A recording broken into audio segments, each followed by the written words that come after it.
My name is David Cohen, and I am the proud president of Five Towns College, located in the town of Huntington, here in Suffolk County. It is my honor to welcome you to this Meet the Candidates event sponsored by the League of Women Voters. This event is made possible not just by the League, but by the students and faculty of the Mass Communication Department here at Five Towns College.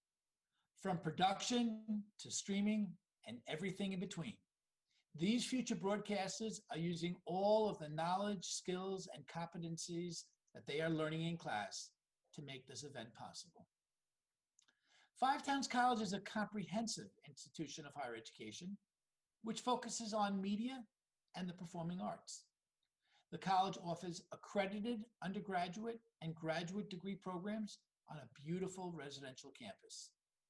The college's small size and small classes make it the right size for most students to pursue their dreams. You can learn more about Five Towns College.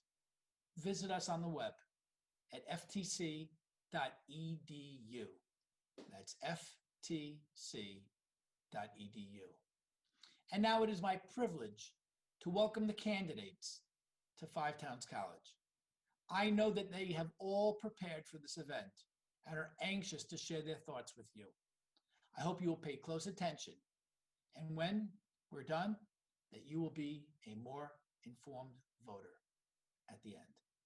Thank you for spending time with us this evening, and welcome again to virtual Five Towns College. Hello, my name is Emily Granados, and thank you for joining us for the 2020 Meet the Candidates Night. Today, I'm with the president of the League of Women Voters of Huntington, Lisbeth Thalheimer. How are you doing today? I'm very good, thank you.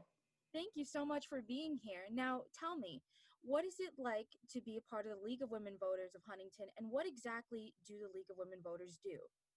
Well, the League of Women Voters has been around for 100 years, just before women fought and won the right for the vote. Our ancestors are the suffragists. We feel very strongly about that and are very proud of our history. We are really all about education. We educate people to vote, how to go about it. We are constantly reaching out to everyone, putting out flyers, the voting dates, the locations, the times. There's a lot of changes this year due to COVID. Now voting by mail, it used to be that we had to have a reason for an absentee ballot. Governor Cuomo changed that due to COVID. We can use the excuse of there's no, temporary illness, so we can vote by mail. It really is all about education, all about the vote, not just for president, although of course this year that is, what everybody's talking about, what everybody's focused on. But in many ways, your local elections affect your life a lot more. Who you're voting for in your town or village is affecting, maybe if your streets get paved or, trees get cut down. It really, from the top down, it's so important to vote. It's our voice. It's the way we speak. It truly is. Now, what advice would you have for, young voters who maybe think that, well, I'm one in a million of people, like, why does my vote make a difference? Every vote counts. I know it's a platitude and everybody says it, but it's the truth. And if nothing else, the last election was super close. The last presidential election was super close. Every vote counted. Don't give your voice away. And it's your future. Young people more important than anybody. It is your future. It is going to be your taxes. It is going to be how you live. It's so important. And it's our civic duty. My family came from Cuba. They lost all their rights to vote. They woke up one day and were not able to vote any longer. It is really so important to me. And as it should be important to everybody. Really and if you're not aware, if you're not familiar with the candidates, go do some research. Go on their websites. If you're distrusting of some media, go on each candidate's website, see what their stances are on issues, and who you agree with. You're not going to agree with everybody on everything, but you'll get a good sense of them and where you fall in that, and vote for that person. If you do nothing else, go vote. Completely. And if somebody's voting for the first time and wants some good information, what are some resources that they can go and look for?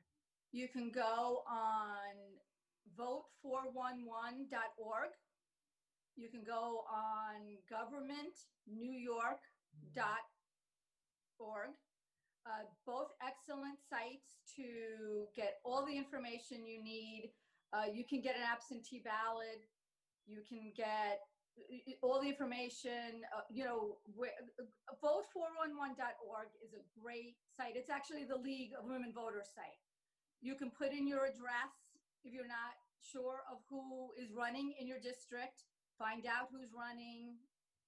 You can get all the information there, and then do all the research that you want to do.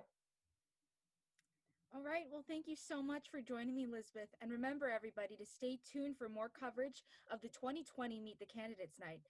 I'm Emily Granados, reporting from home. Thank you, Emily. Welcome to the Meet the Candidates Forum for the League of Women Voters of Huntington. It's October 15th, 2020, and tonight we have 2 candidates for the Assembly District 10 seat and 2 candidates for District 12. The candidates in District 10 are Steve Stern and Jamie Silvestri, and the candidates in Assembly District 12 are Keith Brown and Michael Marcantonio. My name is Lisa Scott. I'm the president of the Suffolk County League of Women Voters. I will be the moderator. My word is law. We have 1 minute for the opening statements, 1 minute each to answer a question. Unfortunately, we have no rebuttals tonight, but you will also get 1 minute for your closing statement at the end. Stephanie Quarles, board member of the Huntington League and the County League, is our timer for tonight. Stephanie, if you could just demo the done one. It's incumbent on the candidates to keep an eye on the timing as well, because we'd like you to finish your thought succinctly when you see that, so that we can move on to the next question and the next candidate. Again, civility and education are the goals for the league. We are nonpartisan. We do not support or oppose candidates or issues. The candidates have drawn lots, and we're going to do the 2 candidates from AD 10, followed by the 2 from AD 12 for each segment. So I'd like to introduce Steve Stern, who will make his first opening statement. 1 minute. Hello, Lisa, and thank you to you and the league for having me this evening. I'm Steve Stern. I'm a husband, I'm a father, and it's my privilege to represent our community in the New York State Assembly. I'm running for re-election to bring my passion and experience to build on a record that I'm so proud of. Protecting our taxpayers, having made the tax cap permanent, protecting our precious environment and the water that we drink for now and for generations to come, and protecting the safety of our suburban streets and our quality of life. And with your support, I'll continue to provide open, responsive, and accessible leadership, particularly during these challenging times, delivering results for our community and continue to make you proud. Thank you. Thank you. With your opening statement, Ms. Silvestri. Hello, thank you so much for the opportunity to be here tonight. I'm very excited to join you all. My name is Jamie Silvestri. I'm 30 years old. The Silvestri family has been in Melville since 1947. I come from a long line of individuals who have always served our community, and I am very proud to be following in those footsteps and look forward to taking that a step further by hopefully winning this November and bringing everything I can to Albany.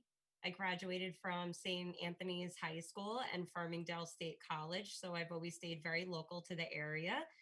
From the time I was 16, I've worked for small business owners throughout the township of Huntington, and I was inspired to run after working on my first campaign last year. And when criminal bail reform was passed in the budget in the middle of the night without many of our constituents even being aware it was happening, I decided it was time to stand up and really make sure that all of our voices are heard. I've enjoyed my campaigning experience so far because I've been able to connect with so many different people throughout our community and learn from their experiences, and I'm excited for tonight. Thank you, Ms. Silvestri. And now for Assembly District 12's campaigns. First, we have Mr. Brown. Thank you, Lisa, and thank the League of Women Voters for putting on this Meet the Candidates Night. Tonight's debate between myself and my opponent, there is a very clear choice. The choice is between a self-made, community-oriented family man with experience and know-how to get the job done, or a political opportunist who doesn't pay a mortgage, doesn't pay property taxes, and doesn't pay a LIPA bill. I come from a law enforcement family. My father was a Supreme Court judge here in Suffolk County. Before that, he was a district court judge. I was an intern with Norman Levy in the state Senate in college. I also worked for the state AG's office in Manhattan. And I have a brother who's a former district attorney, assistant district attorney. I have a family in law enforcement, and I've been fighting City Hall for 21 years. I have three priorities if elected. They are fiscal responsibility, defend and not defund the police, and to clean up the Long Island Sound. And I will fight for Long Island when I'm elected. Thank you. Thank you very much. Mr. Marcantonio. Thank you so much. Thank you, League of Women Voters, for hosting this debate. My name is Michael Marcantonio. I'm running to be your next assemblyman. My opponent's going to talk about me all night. I want to talk about you. And frankly, right now, Long Island is suffering, and we need to get immediate relief for the families of the hardest hit region in the United States, barring New York City. I'm a lifelong Long Islander, was born in Huntington Hospital, went to Northport Public Schools. I'm the grandson of an Italian immigrant who came to our shores at age 12 without a nickel in his pocket or a lick of English. He didn't have much schooling, but he developed a trade. He was a plumber. He was able to, on that salary, be able to provide for his 9 kids. My dad was the youngest of those 9 kids. He was a lifelong Nassau County probation officer. I'm from a law enforcement family. My mom and dad actually met at Nassau County Probation. I respect our police. Those are the values I grew up with. And I'm going to make sure to defend our police.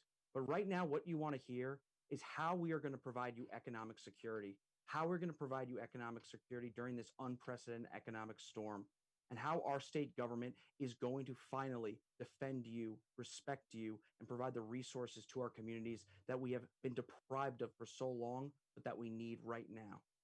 Thank you very much. So we'll get on to the first question. Just so you all know, the questions were developed by the League of Women Voters of Huntington with the idea of, again, educating any voters that watch this debate in the next couple of weeks. They also provided questions in several categories. I'll try to cover the bulk of the questions, but the main thing also is to have a range of them. And then please all remember that at the end, if there's something you really want to stress that you didn't have the opportunity to bring up, you can use your time at the end for that. Okay, so we're going to start by rotating. So since Mr. Stern went first, Ms. Silvestri, you would take the first question and we'll go around that way. So the first question for all of you, what has your campaign identified as the top issues to address if you are elected to the New York State Assembly? 1 minute. The number one issue that I've been hearing from all the doors that I've been knocking on is the fact that criminal bail reform and the conversation about defunding our police is a major issue that has a lot of our constituents very concerned. Right now in Assembly District 10, especially, the 2nd Precinct has reported a 3% increase in robberies happening throughout our community. And when I see bail reform and how we're basically just doing a catch and release of these people that are committing violent and extremely heinous crimes, and how they are able to get out of custody within a short amount of time while the police are still filling out the paperwork, it's a big issue. People in our community are asking why we don't have more COs available to be doing outreach, and why we don't have a way to make sure that we can actually engage more COs with the community. But when we're having a defunding conversation, the way it's been going on, not just locally, but nationally, that's a big issue that a lot of people are very concerned about from all spectrums. Okay, thank you. Mr. Brown? Yes, Lisa, overwhelmingly, the people who we speak to when I'm out there knocking on doors are concerned about the state of New York and how the party in power has gone too far, whether it be the criminal justice reform or the current lockdown of small businesses and not being able to get the economy back up and running as quickly as possible. And when it comes to bail reform, they've gone back, they've looked at some of the bailless crimes, but I have to say, I don't know who looked at this list before it was promulgated. With respect to the economy, it's important that we get the state going again, and we're going to have to come up with some method of providing some either tax interest-free or no interest loans, because we do have the prospect that a second wave of the virus could come, and we're heading into the winter. Small businesses are hurting. I've walked throughout the entire district, and I hear it from them, and the state has to step up and has to do more to get the economy going. Thank you. Mr. Marcantonio, same question. Number one issue in the district by far is killing the virus, ending the virus, and providing economic security to our people. Right now, Long Island is estimated to have lost about 375,000 jobs. New York State, hundreds of thousands of jobs. Right now, small businesses are shuttering. 25% of small businesses have already closed. On top of that, 75% of those businesses, they might not be able to make it to the end of the year. Our state government must step in and must step in now. We must send a strong leader up to Albany, someone who is going to be in the room when decisions are made, in the majority of the chamber, who is going to be able to finally get money home to this district, money that is going to be able to provide economic relief to small businesses and to make sure that no cuts happen. Under no circumstances will we accept tax increases. We need to lower taxes during this time, but we also need to make critical investments in education and infrastructure. Right now, we need to turn this COVID pandemic, this economic depression we are facing, turn it around and make it into a tremendous opportunity to rebuild our crumbling infrastructure and to make sure that you are secure for the future. Thank you. Mr. Stern, top issues? Lisa, certainly the top issue is the impact of the pandemic, particularly on our local communities and our Long Island region, and the challenge coming out of the immediate impact is to ease the burden on our neighbors, so many of whom continue to struggle, and our local businesses and reviving our local economy. And that means moving forward with a local business agenda, one that is business friendly. And so I have very specific targeted goals and legislative initiatives that I've already introduced up in Albany. A business tax cut from 6.5% to 4%. That's going to save local small businesses about $300 billion throughout the state. Tax deferred savings account, like a business IRA. Now more than ever, we have to give our local businesses the opportunity to save for a rainy day that we're certainly experiencing right now. An innovation voucher program to provide small businesses with the intellectual property and the expertise that is produced so often by some of our outstanding local institutions like Brookhaven National Lab, Cold Spring Harbor Lab, Stony Brook University, and a commission on the future of work, because as we come out of the pandemic, work is going to look much different. Success coming out of COVID depends on business-friendly policies. That's what I'm looking forward to, getting back up to Albany. Thank you very much. Mr. Brown, the second question would start with you. With the increased polarization of political parties throughout the nation, what would you do as a New York State Assembly member to bring people together after the election? That's a great question. And it's something that I've done my entire professional career.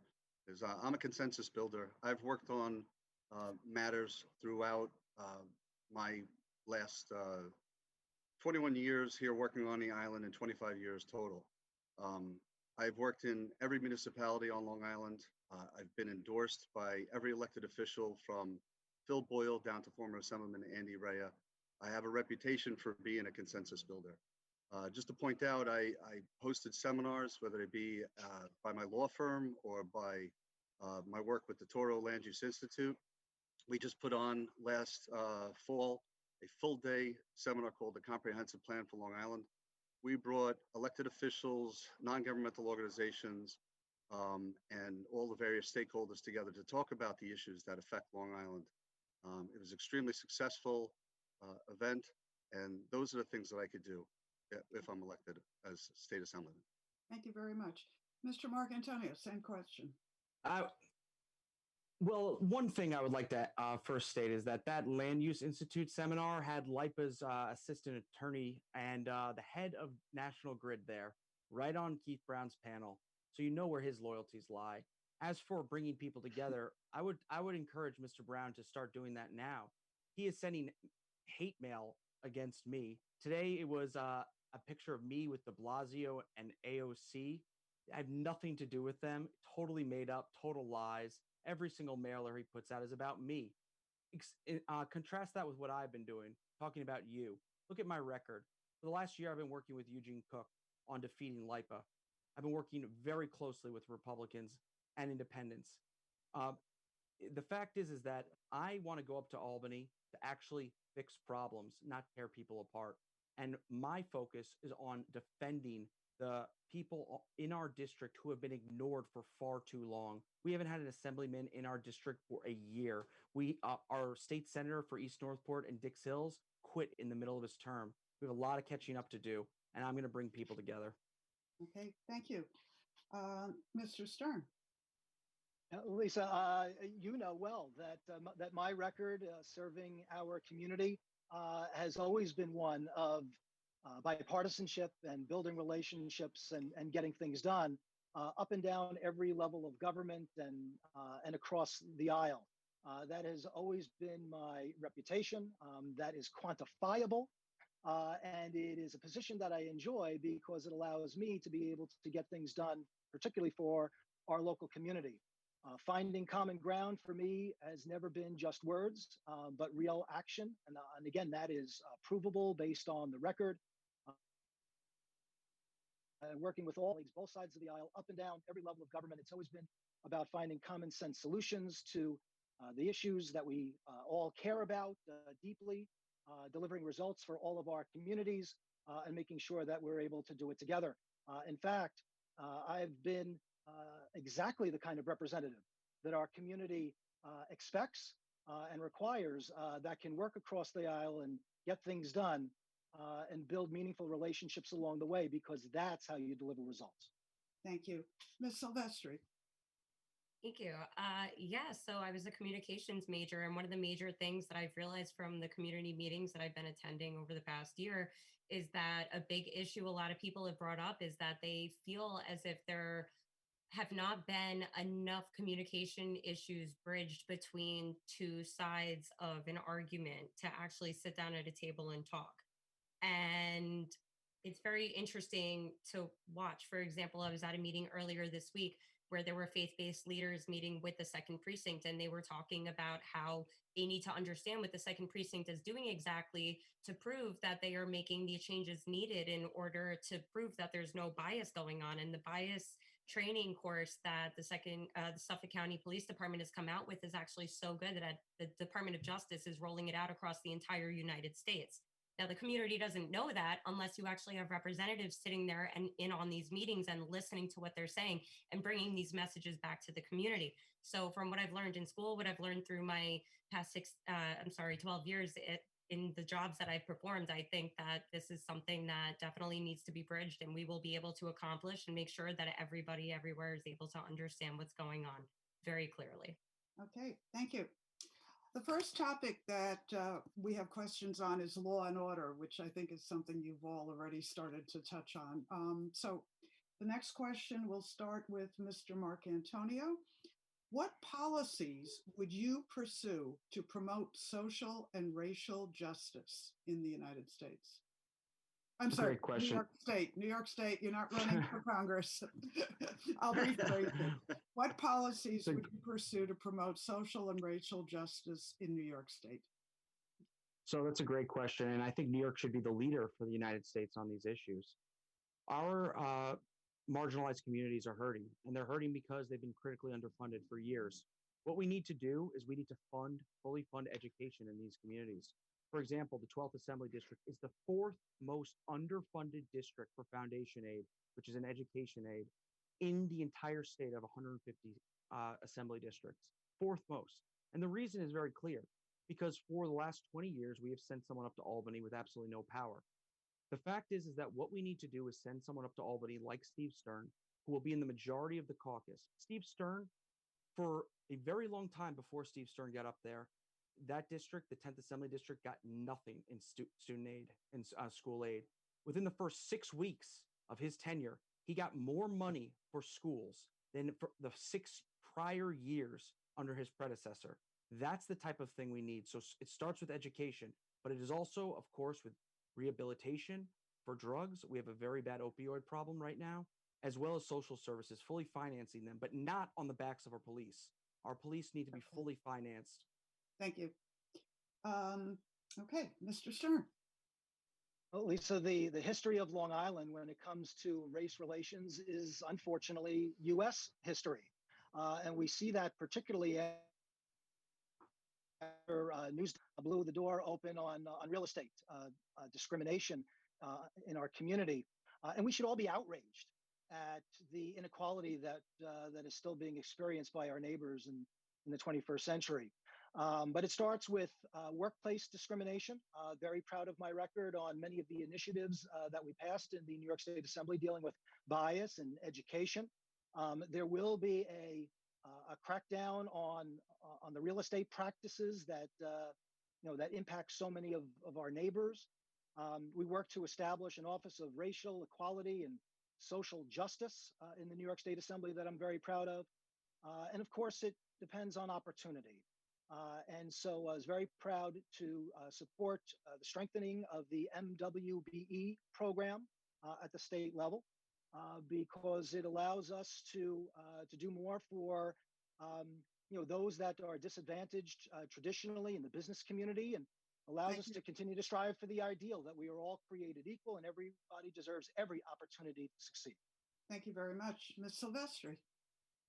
Thank you. So for my meetings, again, throughout different groups in our community, they actually want more police in their community. They want more COs. They want to know why school resource officers are being looked at being cut because of the defunding issues that are coming out on the county level, which is actually a problem that started many years ago. And, when you understand and realize that the police, the DA, the corrections officers, fire departments, and all first responders were left out of the conversation when the New York State Democrats in Albany decided to repeal 50A, which actually puts more victims at risk than ever before. You got to sit back and look and say, yeah, you know what? Maybe you do have a Democrat majority in New York right now. Maybe they can get more done, but at the same time, at what cost? Maybe they can get things done, but you're not actually having representatives from every side of where we need to look at the table. And if you don't have the people there who are actually experiencing what's going on, the people who've actually worked these jobs and understand what's needed in order to correct behaviors and to correct things, to make sure that things are working fluidly within our community, then how do you expect to bring about any change? Okay, thank you. Mr. Brown, the same question. Yes, I found my opponent's answer remarkable, considering that he publicly stated that he wants to be the most progressive member of the Assembly.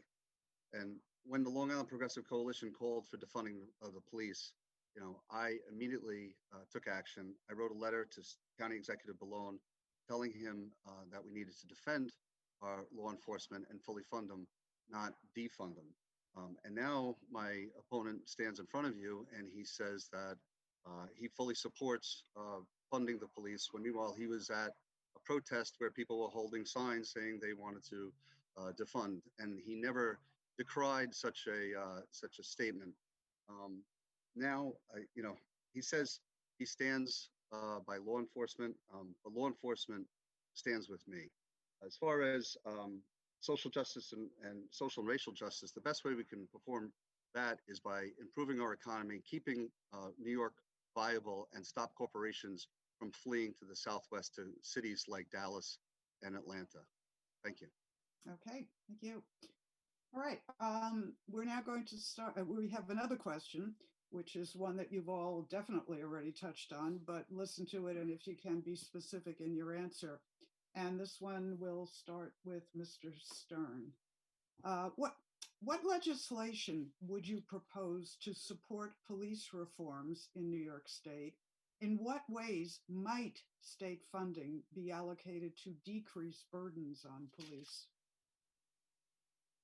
Well, first of all, let me say that I am proud of my record in working to keep our families and our community safe.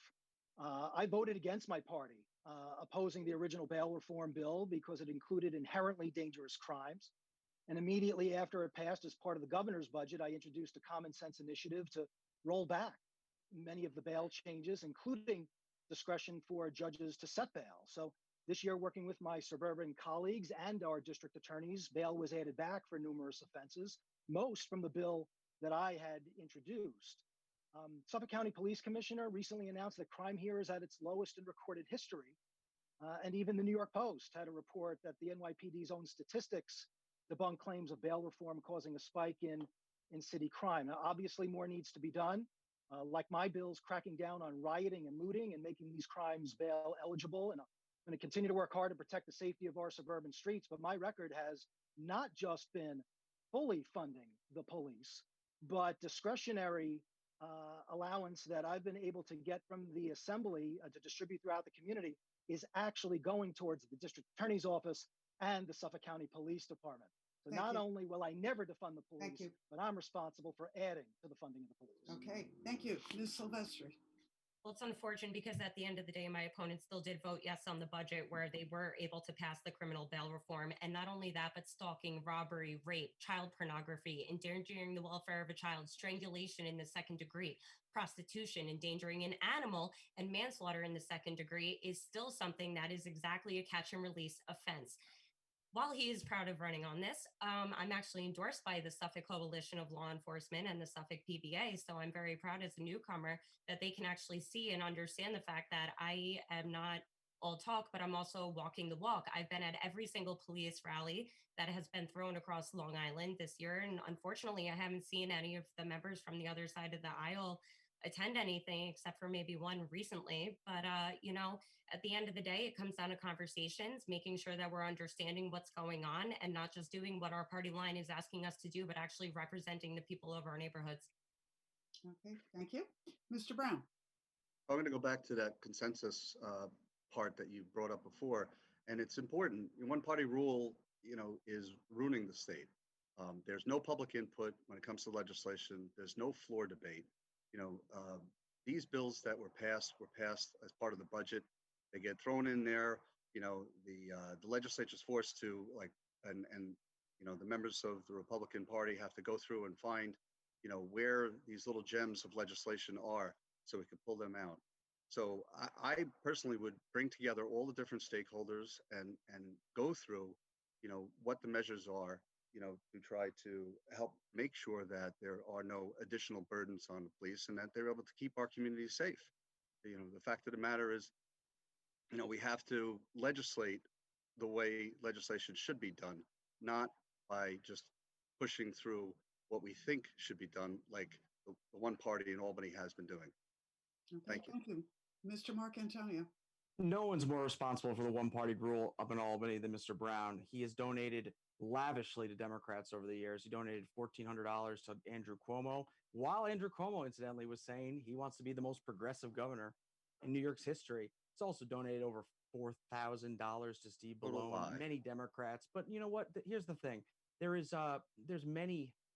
My opponent doesn't just donate to Democrats. He donates to Republicans, donates to independents, donates to conservatives, donates to judicial candidates, all buying access, all buying power for himself and his law firm, not actually to help people or actually to push policies he supports, because he doesn't really have any policies that he strongly believes in. He will adopt the party line every single time. My position is very clear. I'm a lifelong supporter of the police. My father is in law enforcement. I am a strong defender of the police. I will vote against defunding the police every single time, and I will support increasing funding to police to make sure that they are protected and that our communities are protected. That is the most important thing we can do. That's what our district supports, and that's what I'm going to deliver. Okay, thank you. At this point, and this is not a comment to any one of the candidates, it's actually a comment to all of you. I want to make sure you keep in mind that the people who have the most to gain from observing this debate are the people who are undecided, which means that you need to tell them why you should be elected. Part of the political process, of course, is to say, these are the disadvantages if you don't vote for me. You know, it's your right to say that. But I think for all of you, keep in mind, build your case strongly so people come away with a pro-you situation. And the questions are fairly specific. They are asking for what you would do. So again, I encourage you, answer as you wish, but keep in mind the goal of this particular Meet the Candidates. So the next question, which we'll start with Ms. Silvestri. Domestic terrorism is real and is in our communities. What measures do you support to protect all of us from domestic terrorism? Well, I mean, I think it kind of goes back to the previous question where we need to make sure that we are fully supporting our law enforcement. When I'm in office, I plan to back them 100% to make sure that we are looking at any and all domestic terrorists. You know, I know I'm pretty young, but I very vividly recall attacks that occurred in New York. And when I see certain laws getting passed again through the budget in the middle of the night, like the green light laws, where, you know, our state government is no longer communicating on documentary government evidence, information with the federal government, that's a problem. We have no communication going on from the state to the federal government on people that are coming into the state, whether they are non-documented individuals or not. And a lot of times you don't know where people are coming from, what their background is. If there's no way to follow up on who is coming in, where they are coming from, what their goals are, what their intentions are for being in our communities, then that's something that's a risk to us. And by passing these things in the middle of the night without our constituency being aware of what's happening, that's something that we have to correct. Thank you. Mr. Brown? Well, I've come up with something I call interagency government cooperation. There needs to be, we have so many different levels of government and so many different districts. We have to bring it all together and work for common causes like domestic terrorism, among others. So I would bring together, you know, the federal law enforcement agencies along with the state agencies, the county, and even the villages, so that we are working together. My best example is when, you know, the terrorist attacks on 9/11. We found out afterwards that the FBI had a memo that there was individuals who were training down in Florida, but they weren't learning how to land a plane. That information never made its way to the CIA. And if they were cooperating and working together, that would have come to light. So that's just one example. I also want to just briefly talk about the disclosure laws. I was actually knocking on a door in Northport, and a probation officer told me that she was taking an intake on a defendant who was a gang member, and that defendant wanted to know two things. He wanted to know when he was getting out, because he knew about bail reform, and he wanted to know when he could find out about the witness who gave him up. So we have to roll back that legislation immediately. Thank you. Mr. Marcantonio? I'm particularly disturbed about the rise in anti-Semitic terror that is going on. Now, it's not characterized as such, but it should. If you draw a swastika on a synagogue, if you draw a swastika on a school, it is an act of terror. It is meant to terrorize a community. We need to do something about that. And I would support extending laws, anti-terror laws, to those acts. Because frankly, what we need to do more than ever is protect at-risk communities. You know, our law enforcement has done an incredible job at dealing with domestic terrorism. In Suffolk County, Nassau County, we have the best law enforcement in the world. And we pay a lot for it, but we get the best trained law enforcement officials in the United States. I want to see that continued. I want to see the definitions made sure that they encapsulate fully what exactly is going on the ground and is nimble enough to adjust to new threats. You know, over the last 2 years, we have seen a rise in anti-Semitic terror, like I've said. And frankly, our laws have not caught up with it fast enough. I will change that. Okay, thank you very much. And Mr. Stern. Lisa, thank you. Thank you for that question, because it's actually part of my record that I'm very proud of. Fully supported legislation that was actually originally suggested by the governor, calling it what it is, and that is domestic terrorism, and implementing severe penalties and serves really as a model for the rest of the country. We should all be very proud of our local law enforcement, particularly those that are involved in the FBI's Gang Task Force, a joint initiative between our federal law enforcement officials and local PD.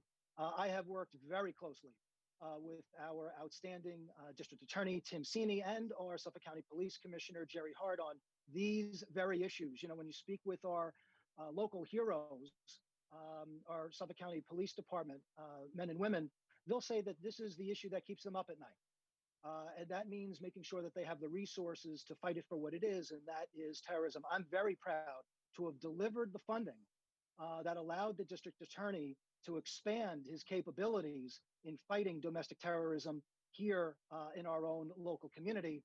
And I'm looking forward to getting back to Albany to continue to do more of the same and getting resources to our local law enforcement that desperately needed to keep us safe. Thank you.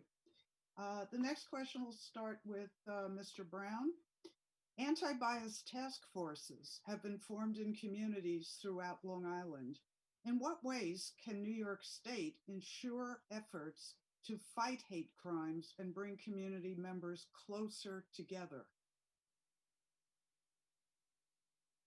So similarly, you know, what I was saying before, you know, it's one thing to promulgate the laws, but it's quite another thing to implement it. So if we, you know, work with law enforcement, and when we have these small incidents, and this is, you know, modern policing at its heart, is that you take these small incidents and you deal with them before they turn into major incidents.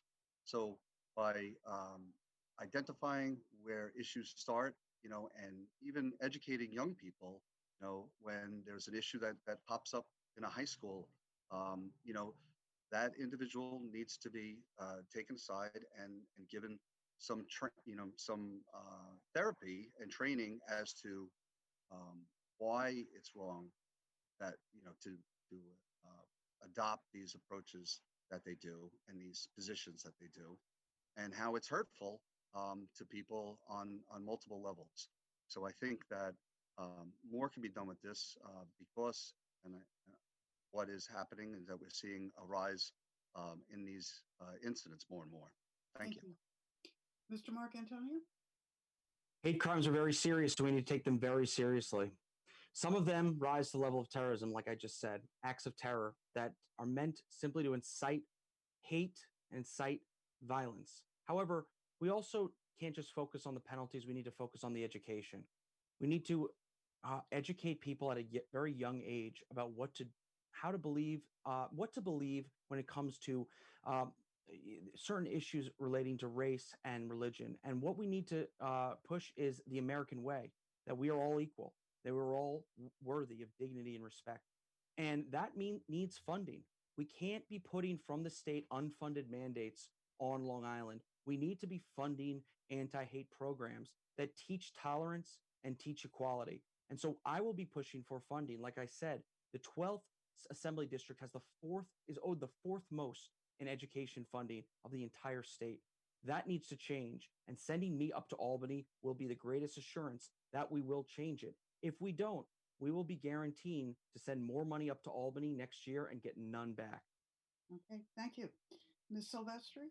My internet froze up a little bit, but based on what we were talking about, what I would have to say is, you know, again, community meetings. I learned recently at one of the community meetings about the Harvard implicit bias test. I think that that's something very interesting that's being used within our police departments to determine whether or not people's mentality is a certain type of way. And that's something that maybe we could look at implementing throughout maybe high school and college programs so that people can understand where they land. A lot of times when it comes to bias, there are subtle things that are happening from media, from your home life, from your social life that maybe you don't even understand that you're picking up on and that you're implementing in your daily life.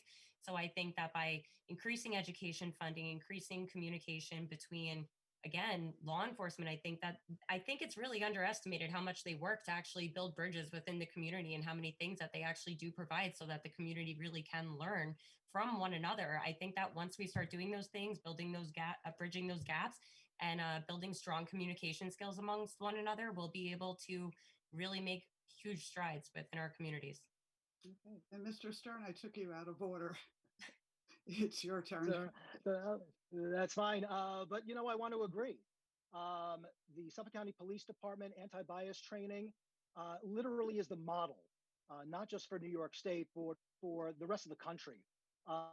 And all of our law enforcement professionals, literally all of us, can learn from their great example. They do a great job with it.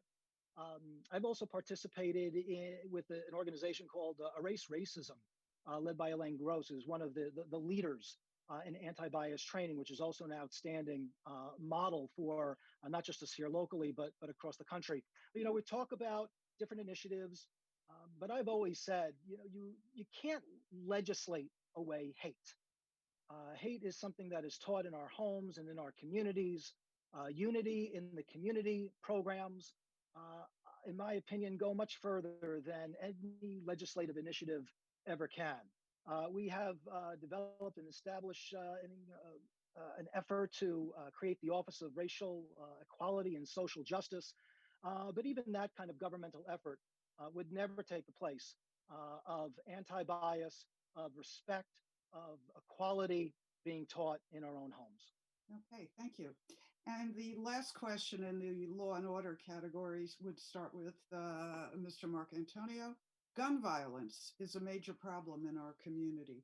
What is your position on gun control and gun safety? I'm a strong supporter of gun safety, and I'm a strong supporter of it for many reasons. The first of which is that the police are the victims of gun violence, and they are at really on the front lines. Every single, people don't realize how dangerous oftentimes a patrolman's job is. Goes up to a car that he stops. He could get killed at any moment. They go to our policemen go and probation officers as well. My father would go out at night to visit parolees, and I would worry. I'd be that little kid up at night waiting for my dad to come home, not knowing if he would come home every single day. And frankly, that's because we have 300 million guns in the United States, and even though we have very strong laws right now in New York, we need more laws. We need better laws, but we need them to be common sense. Background checks need to be strengthened. The police support this overwhelmingly. The reason why Long Island is a safe community, and by the way, Suffolk County is the safest it's ever been. Nassau County is the safest it's ever been.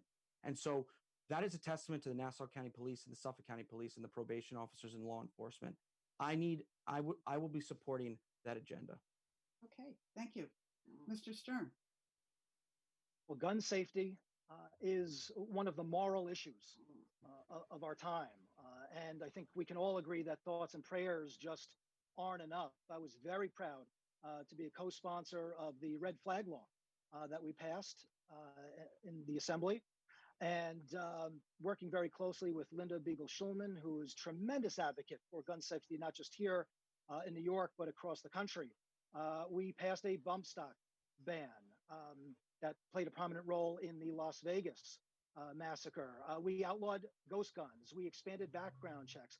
These are common sense measures that just about everybody can agree on, and where we were able to work across party lines and find consensus to pass meaningful initiatives that'll make a real difference in safeguarding our communities. There is no place for these weapons of war on our community, certainly our suburban streets. Okay, thank you. Ms. Silvestri? Thank you. I do support that we need to have safe gun laws in effect, and I also do support our Second Amendment rights. I think that standing up for our constitutional values is very important. And again, I mean, everything kind of comes back to bail reform. When you see a lot of the violent crimes that are happening right now across New York State, a lot of it is gun violence. These aren't individuals who are going to a gun shop and buying a legally owned gun. These are guns that are being bought off the streets. They're being used to harm women and children who are just walking down the street. There was a video over the summer that came out of a father literally holding his daughter's hand who got shot in the middle of the street. These people who are creating these kinds of crimes, they're not legal gun owners. They are not people who are applying for a pistol permit and going through the proper steps that they need to go through in order to get these weapons. And for sport, there are certain people who appreciate going out to be able to do their clay shooting or whatever. And I don't think we should be restricting that. But as far as it goes, I mean, we really have to look at where illegal arms are coming in from. We have to look at how we can strengthen law enforcement so that they can find where the illegal guns are coming in from and what they can do to get these people off the street and make sure they're not being out the same day. Okay, thank you. Mr. Brown. So I want to just pick up on something that Ms. Silvestri said.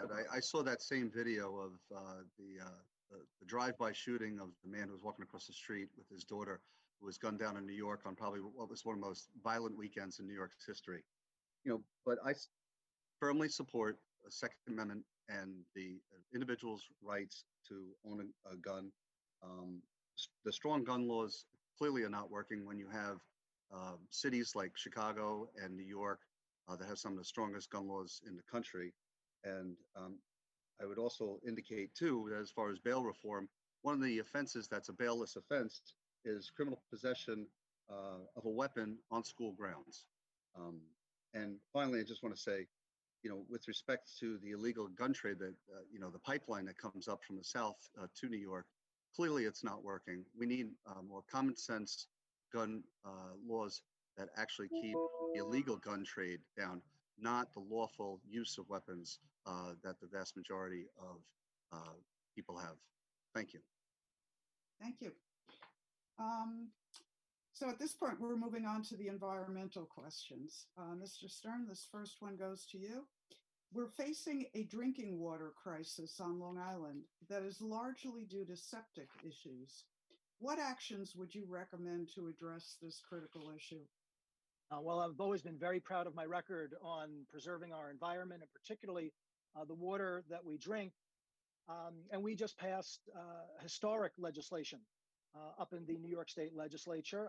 The Climate Leadership and Community Protection Act will preserve our environment for generations to come. The Save Our Waters Act to ban offshore drilling, particularly in our beautiful Long Island Sound that we depend on so greatly for our recreation, for our quality of life, for our local economy. 1,4-dioxane. We recently prohibited in certain products this cancer-causing chemical doing great harm to us, to our loved ones, and to the integrity of our drinking water supply. Big supporter of the Clean Water Infrastructure Act, which was actually one of my first legislative initiatives in funding as soon as I got to Albany. And working with our district attorney and our law enforcement, I was instrumental in really cracking down on illegal dumping and making sure that illegal dumping is just no longer just the cost of doing business, putting all of us at risk. I'm proud once again to have the endorsements of the Sierra Club and the League of Conservation Voters because of my stance on the environment. Thanks. Okay. Ms. Silvestri? Actually appreciate all these pieces of legislation that were put forward, and I would absolutely work to make sure to preserve everything like that. Nobody here wants to have dirty drinking water, dirty air, dirty communities, anything like that. And, one of the things that I've heard is a big issue in our community is actually the sewer pipeline that is going down the 110 corridor. It looks like that's something that absolutely needs to be replaced, because right now it's working at a max overflow. When we talk about preserving our environment and protecting our environment, that we have to look at that. If we need 18-inch piping in there to make sure that we are not having overflow going in back into the environment, being absorbed into the ground, ending up back into the soil where our drinking water is all connected in here, that's something that we just got to definitely all work together. And I think that we can really work on that bipartisanly to make sure that we have everything that we need to keep our community safe and healthy. Thank you. Mr. Brown? Sure. Our number one issue, our number one priority in Suffolk County has to be sewering it. I have received the endorsement of the League of Conservation Voters. I'm a member of Save the Sound. I've been working on environmental issues my entire adult life. I started an environmental law journal when I was in law school. I helped found the Toro Land Use Institute. And I also put on a seminar where I invited Pete Scully, Deputy County Executive, to come and talk to developers about the history of sewering Suffolk County and what happened and why we don't have it.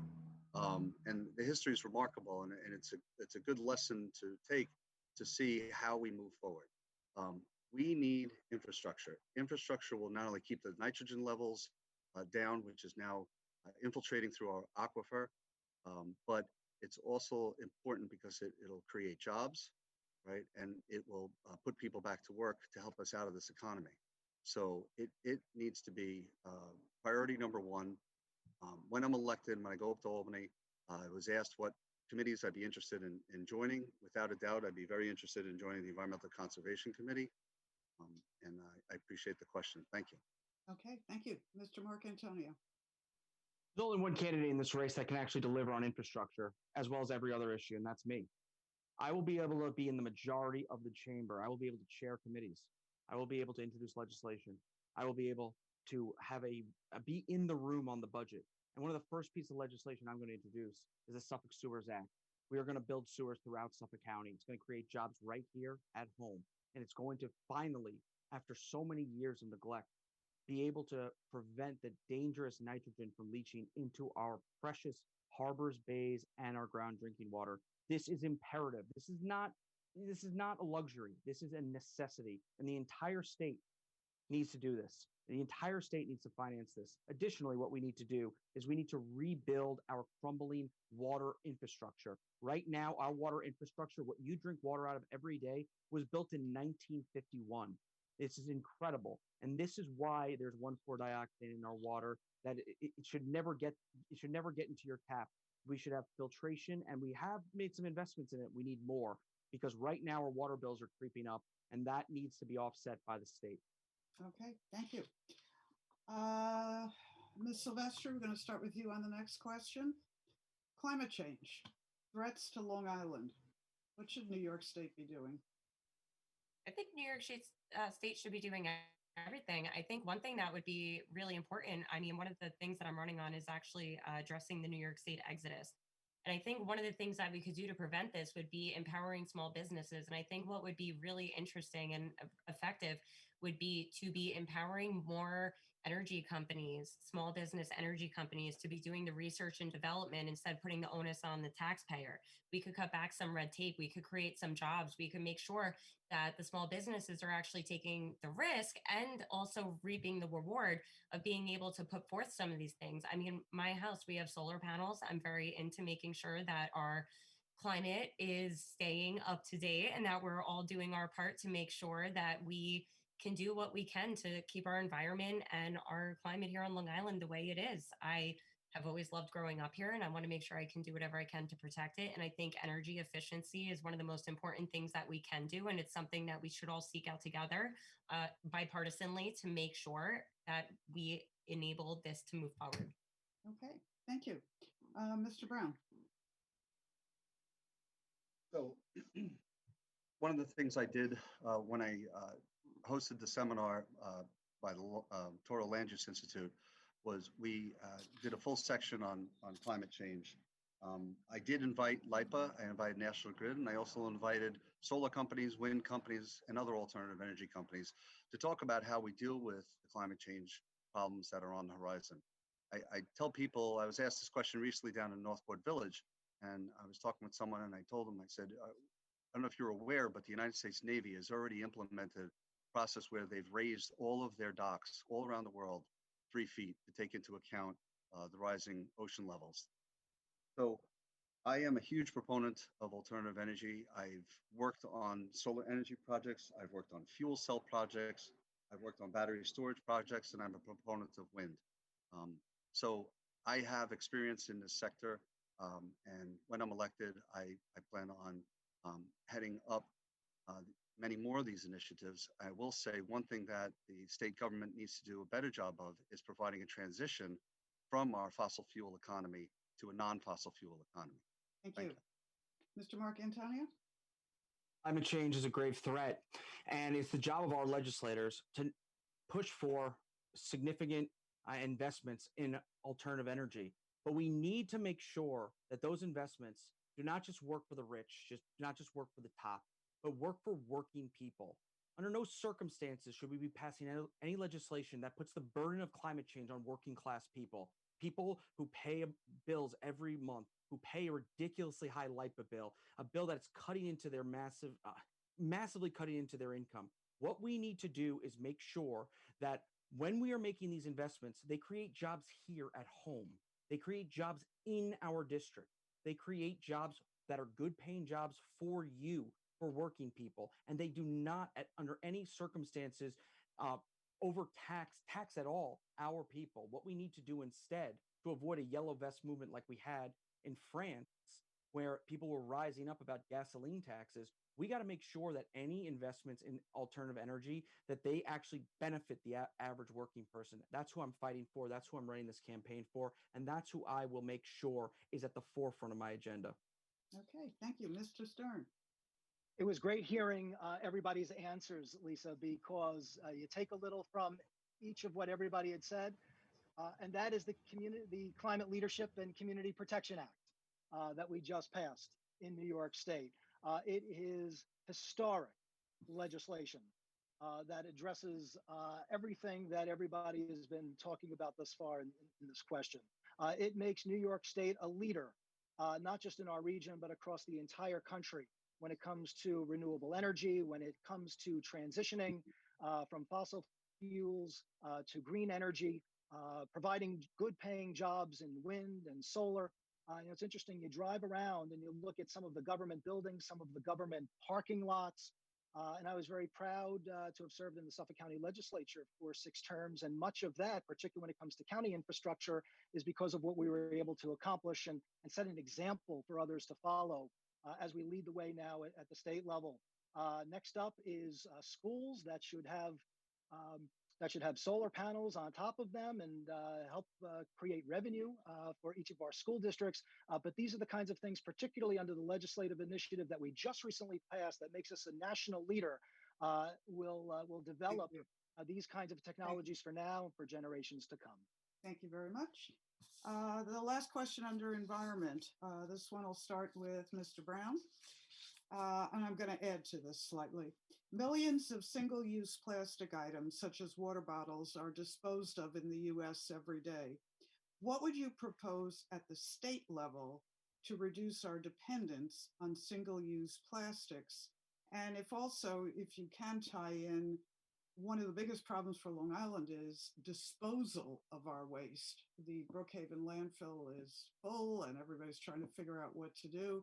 So it's the single-use plastics, but then ultimately we're still creating a phenomenal amount of waste and not being able to get rid of our recyclables in a lot of ways. So if you can give your input on those items. So the solid waste problem is not only looming, it's here. You talked about the Brookhaven landfill closing. There's also the Babylon landfill is going to be closing. And I recently, I never knew that the #1 biggest export of Long Island is actually garbage. And there is no market for the single-use glass. So we have to move away from it because there's no way to recycle it. I've actually gone on a tour of the Huntington Recycling Center. I've met with the chief engineer of the Huntington Recycling Center. You know, as the state government needs to do more to provide incentives to make sure that we are recycling where we have products that can be recycled and where there are products that can't be recycled. We need to eliminate them out of the stream. Okay, thank you. Mr. Marcantonio? Recycling's all well and good, and we need to encourage recycling, but let's not delude ourselves into thinking this is a individual problem. This is a public problem. It needs public solutions, which require public investment in new technologies, in new waste treatment centers, in the new infrastructure of the future, so that individuals are not blamed for having no choice other than to use plastic and to put it in a recycling bin that may or may not go to a recycling plant. Right now, what we need is the state to lead on this issue. We need investment in Long Island. We need to bring money here now. And during COVID-19, when our economy is falling off a cliff, this could actually turn a crisis into an opportunity. We could invest millions of dollars into these new technologies, into things that will not only benefit us economically, but benefit us environmentally. That is what we are going to do. That's what I plan to do in making sure that the state stops funding every other region in the state and starts funding us here on Long Island. For too long, we have been ignored. We're not going to get ignored anymore. You know, I'm a loudmouth. I'm going to go up there and I'm going to make sure our interests are not only prioritized, but are dealt with, and that are dealt with quickly. Thank you. Mr. Stern? Yes, when it comes to single-use plastic, as you know, New York now has a ban on plastic bag use. I recall that I was in the legislature. We passed that bill, and immediately single-use plastic bag use went down by 80%. And it took a little getting used to, but now the majority of our neighbors are on board and they get it. They understand how important it is, and they're very supportive. Assemblyman Steve Engelbright is introducing legislation that would also rid our stream of single-use plastic products that are going to cover a much wider spectrum. Lisa, you had mentioned before the imminent closing down of the landfill in Brookhaven, but we also have the Brookhaven rail yard, and our local elected officials, those that have a particular interest in this issue for years now, have been talking about the best way to move our garbage export off of Long Island, utilizing existing infrastructure, but building additional infrastructure, particularly to move of the garbage that we produce off of Long Island efficiently and safely and maintain our quality of life, is going to need to be done by rail. And so an expansion of that infrastructure is a conversation that we're having now.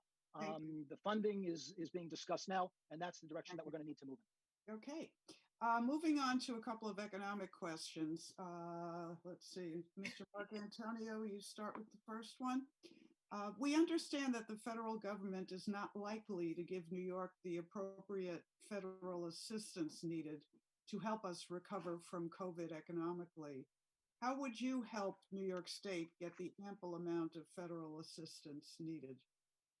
Looking at about a $14 billion budget deficit next year, largely borne by the COVID-19 pandemic and the resulting economic collapse, and because of the consequent loss in sales taxes. What we need to do is first, not at all, and I will not support raising taxes. Secondly, I will not support at all, and I will categorically oppose cuts to education and to Medicaid. I will not balance our budget on the backs of our students and the backs of our hospitals and doctors. What we need to do instead, if the federal government does not give us stimulus, is we must go to the Federal Reserve. And I applaud Suffolk County and County Executive Steve Billo for making use of what's called the Municipal Liquidity Fund.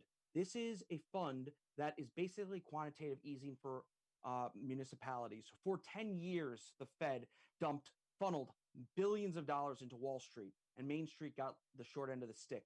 Finally, the Fed has opened its credit window to municipalities. We must take advantage of that. They have $500 billion that they are willing to lend to us at basically 1% interest rate, which is below the level of inflation.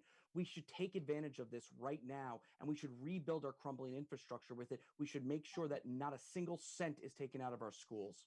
Okay, thank you. Ms. Silvestri? I'm sorry, can you repeat that question? Sure. We understand that the federal government is not likely to give New York the appropriate federal assistance needed to help us recover from COVID economically.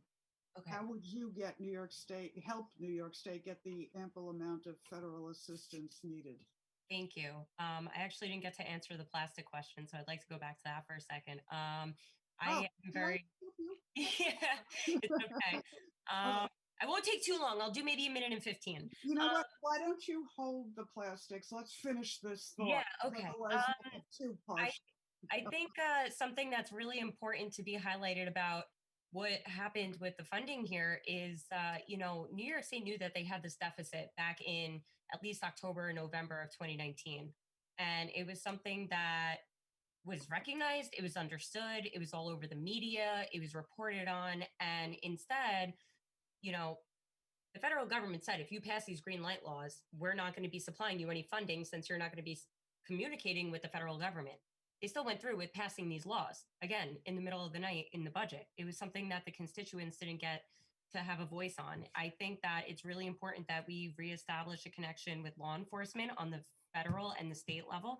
I think it's important that we work to get this funding back. And I think that we will be able to do so. The Department of Justice has a lot of programs out there right now with millions of dollars available. And I think that if New York State is applying for it, we'll be able to make a way for that to happen.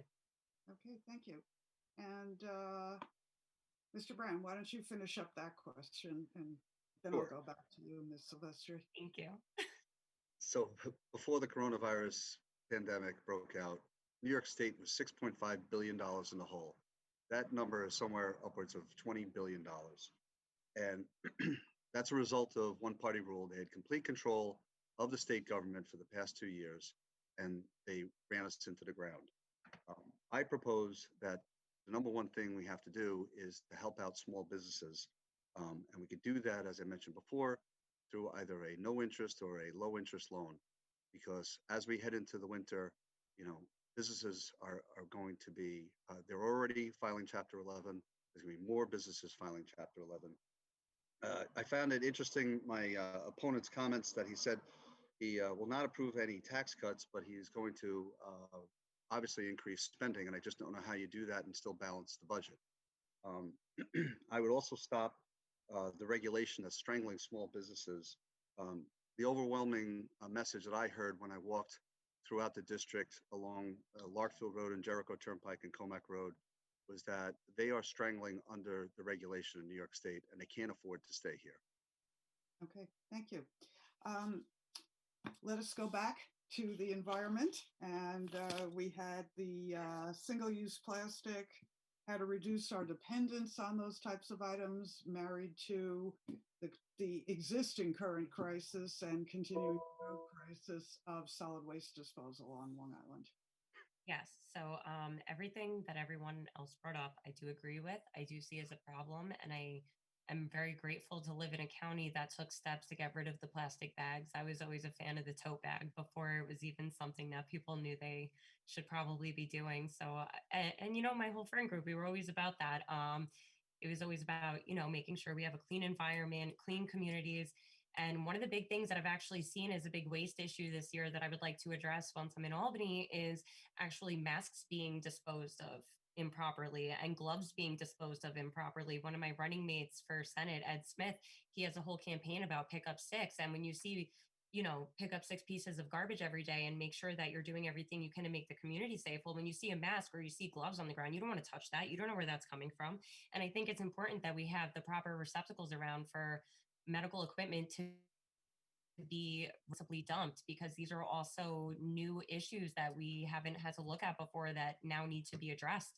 And it's a medical safety equipment issue. It's an environmental issue, and it's something that we need to do to make sure we're looking out for one another. Okay, thank you. So now we'll move to one other economic question, and some of you have touched on this a little, so I'm going to just broaden it slightly. This one would start with Mr. Stern.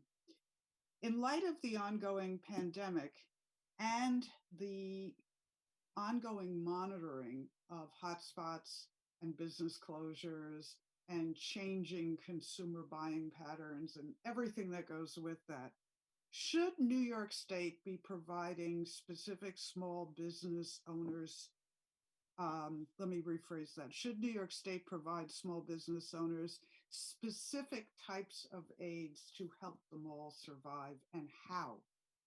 So, Mr. Stern, you want to give that a shot? Yes, in fact, it is one of my very top priorities to assist our local small businesses that, as we all know, are the backbone of our communities. And I started to mention some of this earlier, but I have actually introduced legislation moving forward with supporting local businesses. A business tax cut from 6.5% to 4%, which will save small businesses approximately $300 billion across New York State. A tax deferred savings account, like an IRA for small business, so that businesses can save tax-free. Particularly now more than ever, we can certainly appreciate the need to have savings in the event of this kind of an emergency that has such a dramatic impact. An innovation voucher program to provide small business with the intellectual property and expertise produced by some of the most outstanding institutions in our area: Stony Brook University, Cold Spring Harbor Laboratory, Brookhaven National Lab, and also a commission on the future of work. Because as I said earlier, work for so many of us is going to look much different coming out of the pandemic than it was going in. But coming out of the COVID emergency really depends on these kinds of business-friendly initiatives. Thank you. Ms. Silvestri.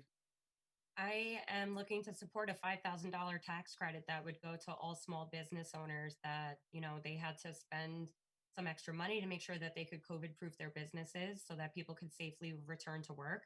But when I look at areas in district like Huntington Village, for example, I mean, that's a big restaurant area. And we need to trust that our small business owners and that our neighbors are smart enough and safe enough to know how to be around one another in a community without jeopardizing one another, so that we can actually maybe do something like what New Jersey is doing, where they're at a 75% capacity right now for restaurants and entertainment areas. And I think it's really important that we start working to try to get back to normal. And, we're not trying to make anyone uncomfortable.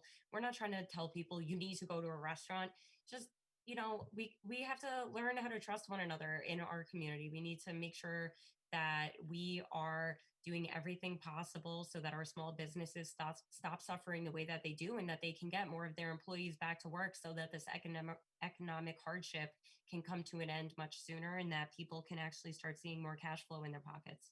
Okay, thank you. Mr. Brown? Sure. Just today, I spoke to the mayor of Northport, who's very worried about the coming winter and very worried about his businesses along Main Street. We talked at length of what some of the policies are that can be changed, in order to protect those small businesses and keep them from having to file Chapter 11. I spoke to the owner of the Engelman Theater, who is very distressed over what the future is going to bring for his business. I've also heard from people that own and work in restaurants, that are international because of the pandemic. But I think looking at the policies very carefully and seeing what, doing a comparative analysis, seeing what other states are doing, what's working, what's not working, and implement them so that we can keep the economy going long enough so that we get through this pandemic. Okay, thank you. Mr. Marcantonio? My agenda is to defend and protect small businesses, which are the backbone of our economy, which is the backbone of the character of our communities. So I, of course, will support any tax cuts, any tax deferments, anything at all to lessen the burden on our small businesses during this time. But tax cuts aren't going to do it all if there's no revenue, if no one is frequenting these businesses, or even if, let's say, 75 or 50% of their business is down. I mean, our small businesses cannot sustain themselves. Most of them can't. Most restaurants cannot sustain themselves at 75% capacity, let alone 50% capacity. Yet the government, in many respects, in order to kill this virus, has required forced closures or half closures. We can't serve, our small businesses will not survive the winter without direct aid. And that is why I'm calling for the Federal Reserve to be able to loan us, extend the credit window to us, and then allow New York State government to backstop small businesses' payroll so that they do not go bankrupt during this time. If the government is requiring small businesses to close or at half closure, then they should be compensated for that. Okay, thank you. Ms. Silvestri, you start with the next one. We're at a cross between the economy and education now. This is a long intro, so I'll try to sum it up at the very end again. Eliminating disparities in the resources available between school children living in lower income and higher income communities is complicated.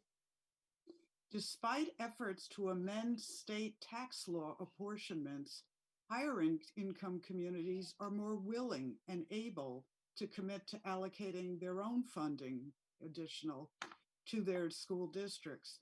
Increasing school taxes hits lower income communities harder. What solutions, if any, do you propose to address this problem as it exists for both school children and taxpayers? Again, the sort of yin yang here of property taxes, taxpayer burden, community voluntary contributions, and school districts that are fully technologied and newer buildings and ones that are not. And within your districts, you do have both. Yeah, so actually, this is a bit of an argument in my household. My mother is a teacher, and to be honest, I do support the idea of school choice. I think that it is important for people who are living in lower income areas to be able to send their children to schools that they want them to go to using tax vouchers in order to cover the money across districts. And I think that education is like one of the most important things, right? If people aren't getting the proper education, it limits in how you can think and how you can process. And I think that's really unfortunate for people to be limited by their zip code.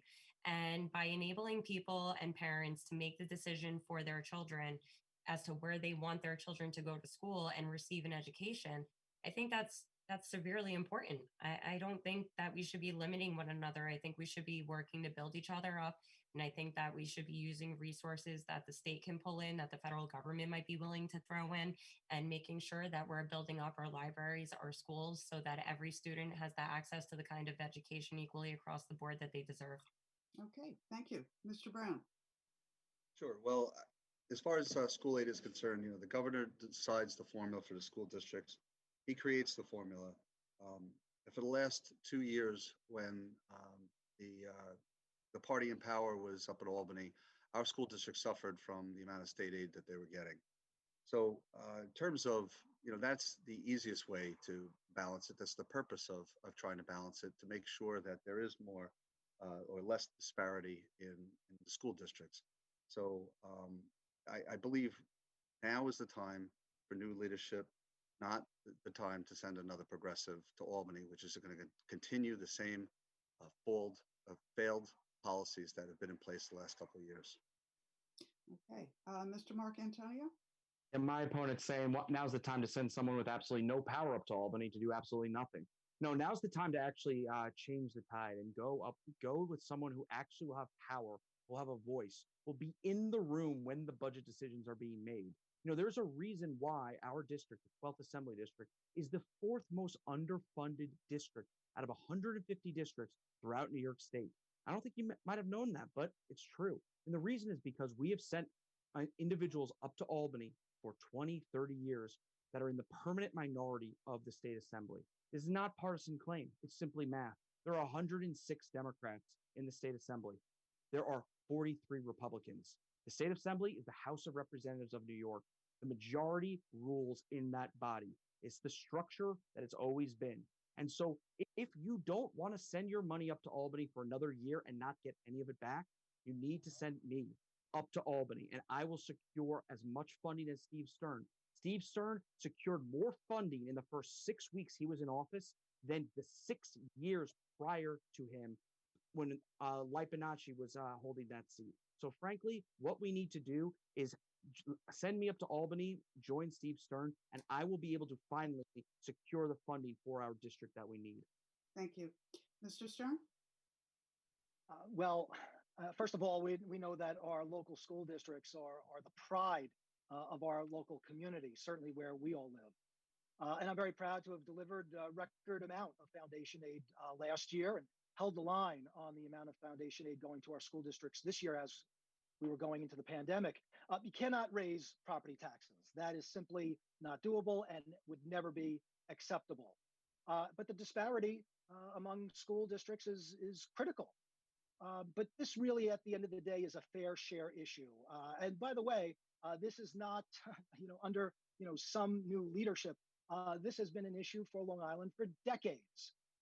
We send billions of dollars up to Albany every year, more than we get back. If there was just an acceptable percentage that we would get back, that would be a tremendous additional amount for school aid, particularly for those that are in greater need. But this is a fair share issue, and it is what I fight about with colleagues every single day up in Albany. I'm very proud of the fact that discretionary funding that I've been able to bring back home has gone directly to many of our local districts in direct aid. And that I'm very proud of, and that I will continue to fight for to make sure that our communities and our school districts get their fair share. Okay, thank you.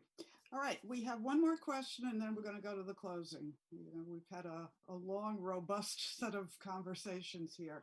So the last question, we'll start with Mr. Brown on healthcare.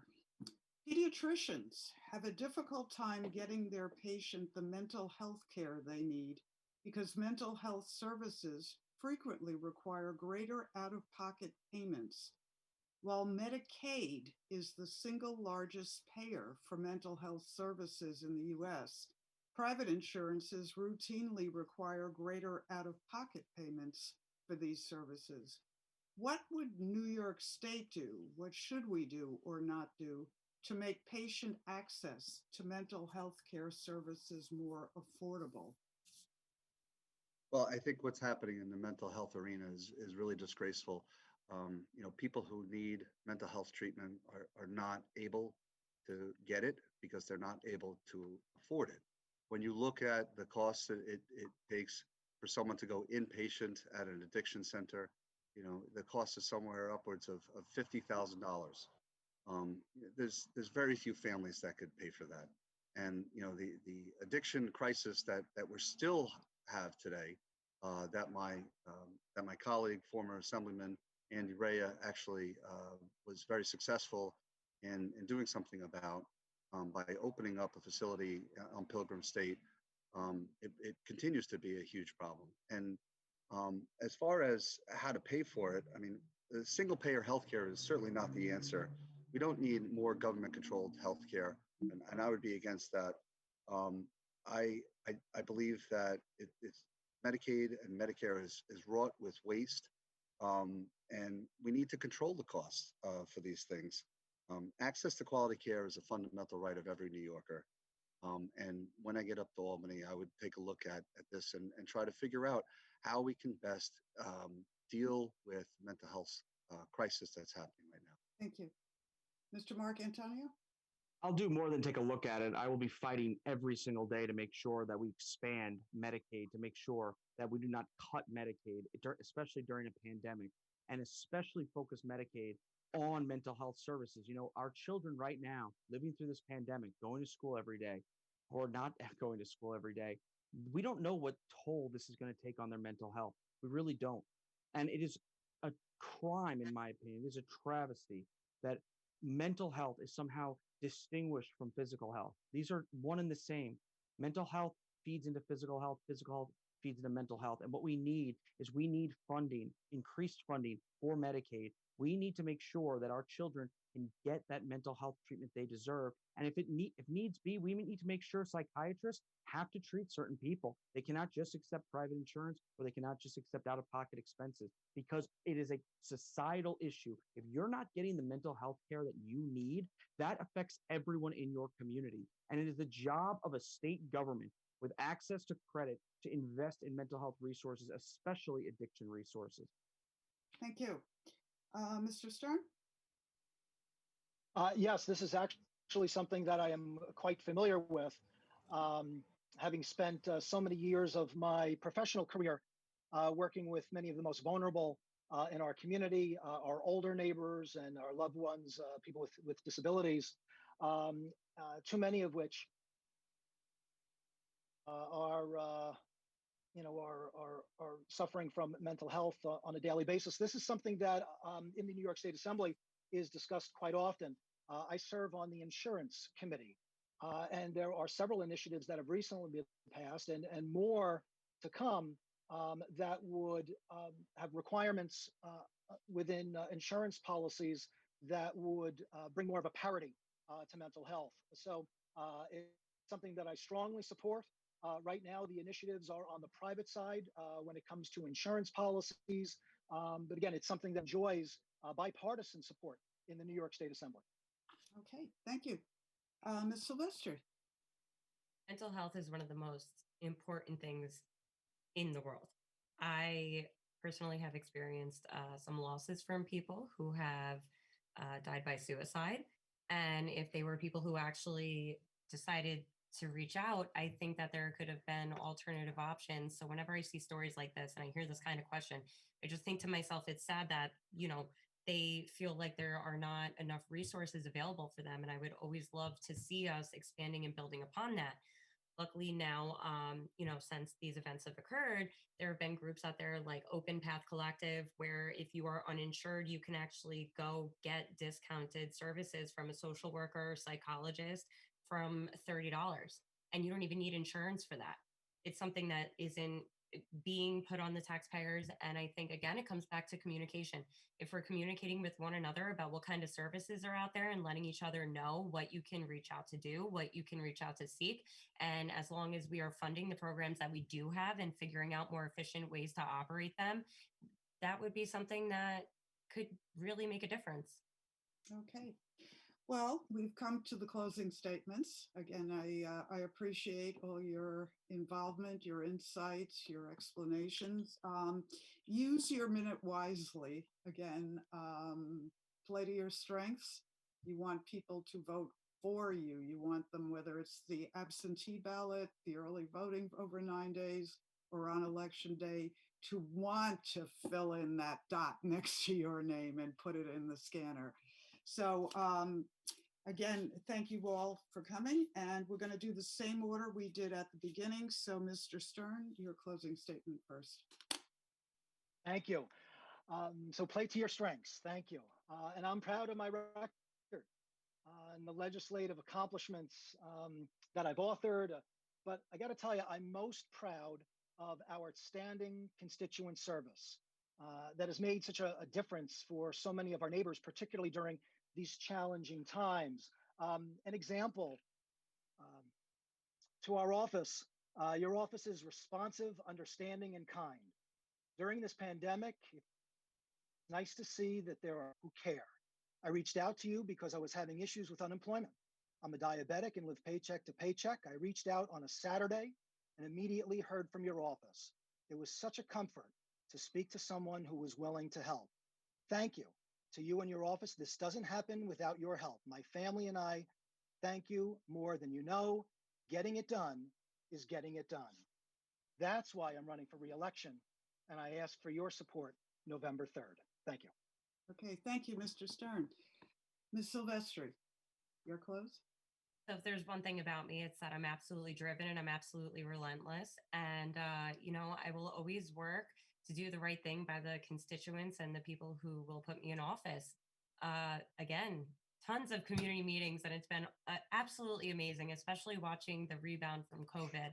And one of the things that I've been hearing a lot from people at these meetings is we wish more of our elected officials would actually show up to these things.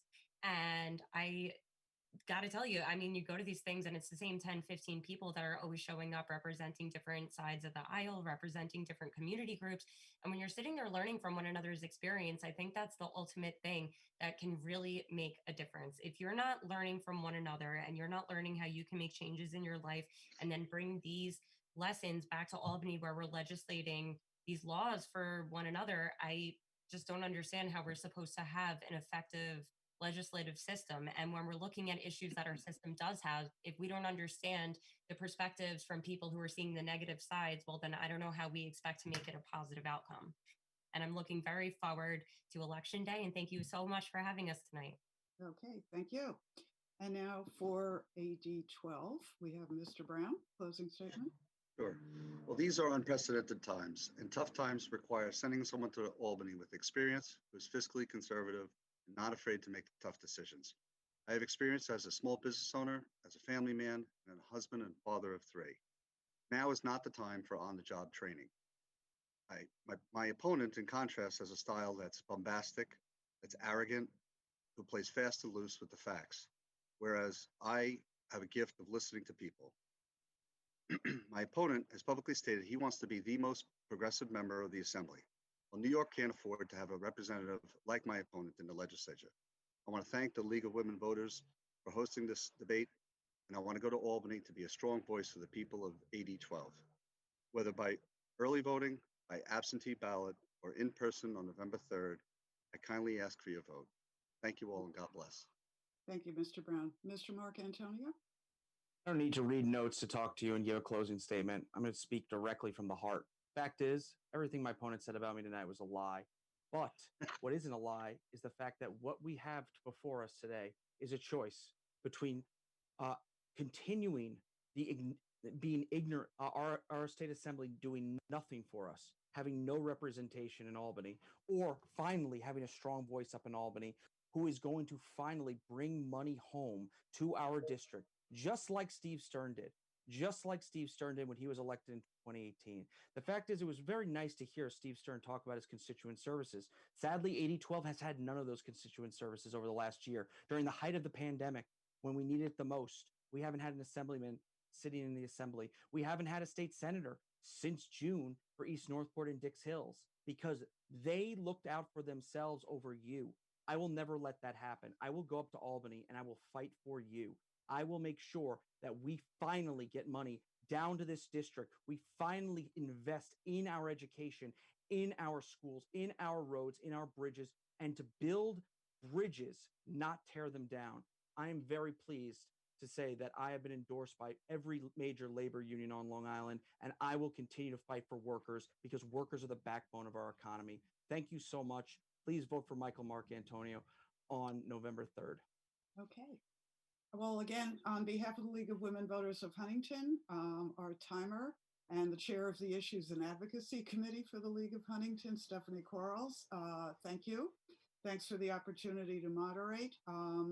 I always learn a lot in these. I'm not in your district, so it's always enlightening.